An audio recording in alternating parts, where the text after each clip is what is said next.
90s के लौंडे और क्या कुछ बातें की जा रही हैं। अरे ये कौन से लौंडे किनको बातें कर रहे हैं।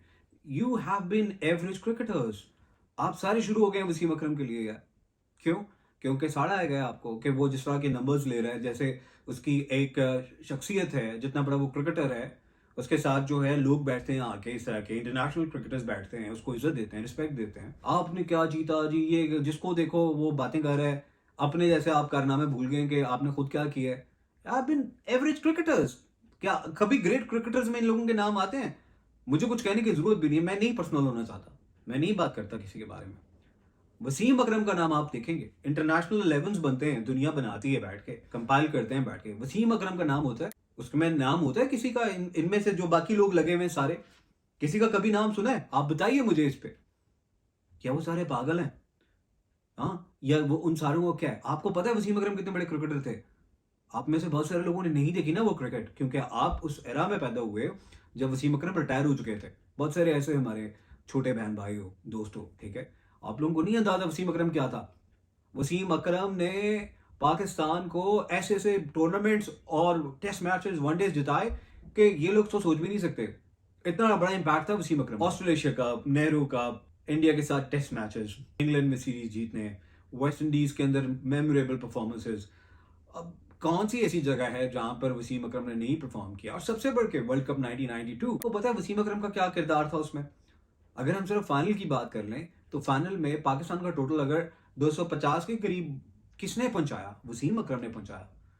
नहीं तो आप 220 230 के दरमियान होते। 18 बॉल 33 किया था वसीम ने। It made the difference basically. Ian Botham was in his prime form and you guys have no clue कि आयन बोथम कैसा प्लेयर था अपने टाइम का, एग्रेसिव खेलता था। फिर Allan Lamb was the best batsman of ODIs in around that time. And then Chris Lewis, he was like Lance Klusener. जिन लोगों ने क्लूजनर को देखा, वो 1992 में ऑलमोस्ट वैसे था, उसके नंबर्स वैसे नहीं थे लेकिन इंपैक्ट वो था क्योंकि डिफरेंट क्रिकेट खेली जा रही थी उस दौर में। तो वो आपका हीरो रहा एज कैप्टन। उसने कितने लोगों को बनाया इधर, जितनी भी हमारी यंग टीम थी। ये बाकी सारे उसको आज बातें कर रहे हैं बैठ के, 90s के लौंडे और इस तरह की बातें कर रहे हैं यार। अगर आप वसीम अकरम के बॉलिंग की बात करें, दुनिया में जितने भी क्रिकेटर्स हैं उस दौर के बड़े बैट्समैन हैं, आप पूछें उनसे तो वो एक नाम लेते हैं, वसीम अकरम। सबसे ज्यादा नाम वसीम अकरम को लिया जाता है। जिनको खेलना मुश्किल था, डरते थे, जो भी आप उसको लफ्ज दे दें, वो जवाब में वसीम अकरम का नाम लेते हैं। कभी सुना है बाकियों किसी का नाम सुना आपने कि इसको बॉलिंग करते हुए ऐसे लगता था या इसको ये ऐसे लगता था? नहीं, वसीम अकरम का। पाकिस्तान में से बात कर रहा हूं मैं किसी की। देखें, बाकी तो एलिगेशंस खुदा जानता है, और उसके अलावा मामलात में अगर खुलेंगे तो फिर सारी टीम ही आती है, अकेले ये नहीं आते हैं, सबके नाम थे फिर उसमें जो कमीशन बने और चीज़ें हुई। बट वसीम अकरम 1996 की पहले हम बात कर लें तो बहुत सारे लोग नहीं जानते कि क्वार्टर फाइनल जो था जिसमें वो नहीं खेले थे, उसमें खेलने से पहले वाली गेम में उन्होंने बॉलिंग नहीं की थी because he was not fully fit. क्या फास्ट बॉलर्स को इंजरीज नहीं होती हैं? होती है ना, कि नहीं होती हैं? कितने उसके बाद से ऐसे मैचेस हुए जिसमें जो है लड़के नहीं खेले या बाहर हो गए। फास्ट बॉलर्स की बात कर रहा हूँ, उन पर तो किसी ने कोई बात नहीं की इतनी ज्यादा इस तरह की। तो वो तो खेला ही नहीं उस मैच में। और अताउर रहमान जो है खेलते हैं उनकी जगह, जो कि बड़ी अच्छी बॉलिंग करते हैं, आउट भी करते हैं। वसीम अकरम के ना होते हुए आकिब और वकार यूनिस थे, they both went for 67 run each.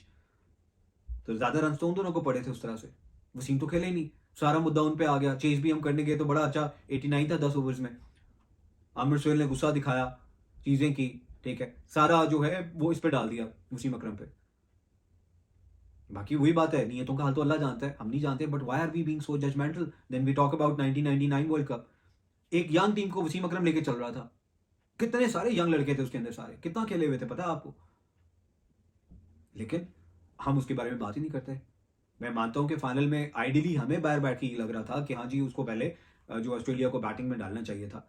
But Pakistan ऐसे जीता भी तो आया था। चेस पाकिस्तान से कहाँ होता था पहले? क्या आपके ख्याल में होता था पाकिस्तान से चेस? ऑस्ट्रेलिया से जो पहले लीग मैच होता है उसमें पाकिस्तान पहले टारगेट सेट करता है, ऑस्ट्रेलिया नहीं चेस कर पाता। उसमें इंजमाम रन करते हैं, यूसुफ रन करते हैं, वसीम का कंट्रीब्यूशन होता है, फिर बॉलिंग में वसीम अकरम लीड्स दैट बॉलिंग अटैक और पाकिस्तान जीत जाता है। तो वही बात के बाद में बात करना आसान है। क्या वसीम अकरम के बाद इस तरह के डिसीजन कम लोगों ने किए हैं? पाकिस्तान में भी, दुनिया में भी कैप्टन गलत डिसीजन कर जाते हैं। तो इस वजह से आप सिर्फ सोचें लॉजिकली भी कि क्या कुछ उसने खोया भी। अगर वो जीत जाता वर्ल्ड कप तो उसकी ही ग्लोरी बननी थी ना, कि किसी और की बननी थी? मुझे बताएं वसीम भाई, ये लोग आपके साथ इस तरीके से करते हैं बट इनका कुछ नहीं किया जा सकता।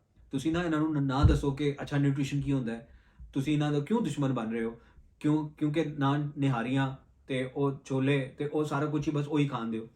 ਨਾ ਦੱਸੋ ਇਹਨਾਂ ਨੂੰ ਕਿ ਇਹਨਾਂ ਨੂੰ डायबिटीज ना हो जाए, प्री डायबिटिक हैं तो किसका ख्याल रखना है, एक्सरसाइज करनी है, यही बता रहे हैं ना आप इनको, मत बताएं यार इनको। वसीम भाई, let me tell you, a lot of us love you, you will always be the sultan for us, and thank you for all you have done for Pakistan cricket. Pakistan cricket team has never been the same without you.